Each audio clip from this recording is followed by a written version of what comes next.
Do your customers know what they are getting for the price? The reason I am talking about this is because I feel like almost daily recently, I have my clients coming to me with the challenges of customers asking them to revisit their quotes or revisit their invoices because they're feeling like they're too expensive. This has obviously brought up, something to my attention that we're potentially just not communicating well enough with our clients in the beginning. And this is very easy to do, particularly as we have spent many years in business. We switch over to that autopilot, like people, just understand or know what we do and what the price is going to be. And we really need to, with every customer we have, pretend they are almost like a child that has no idea or no concept of what we are talking about. And a lot of the time, it's actually really not about the price, it's about the value. Are they feeling like they're getting value for their money?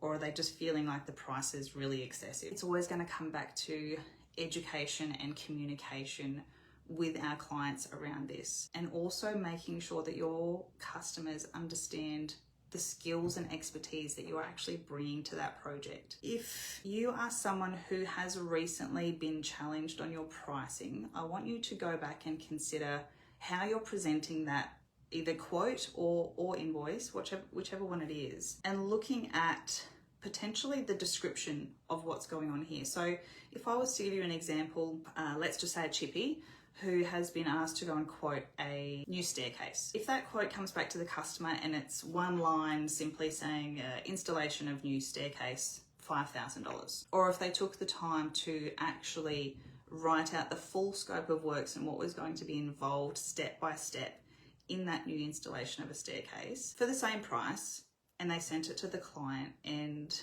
you've got a client then looking at two different invoices or quotes.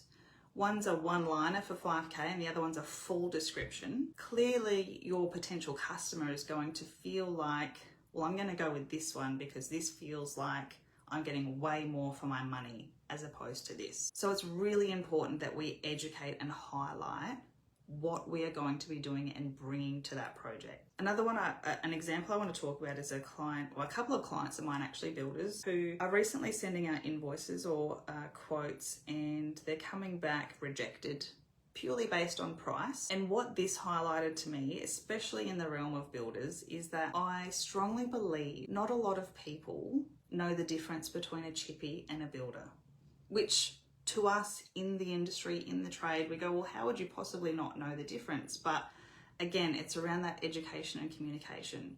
So if a client is going and getting a price from a builder for some renovations, and then they go down the road and they get a chippy to do the same quote, and the chippy comes in at 50K cheaper, that client is potentially just going, oh, well, this one's cheaper, I'm going to go with this. And if you are a builder thinking, well, I can't compete on that, there's, that's my whole profit gone, there's just no way I can knock 50 grand off. You're really missing out on an opportunity here to educate your client about what they're getting. Because as a builder, there is a lot more skill that goes into it. Being a builder and the licenses and everything else that you have to have as a builder, as opposed to a chippy.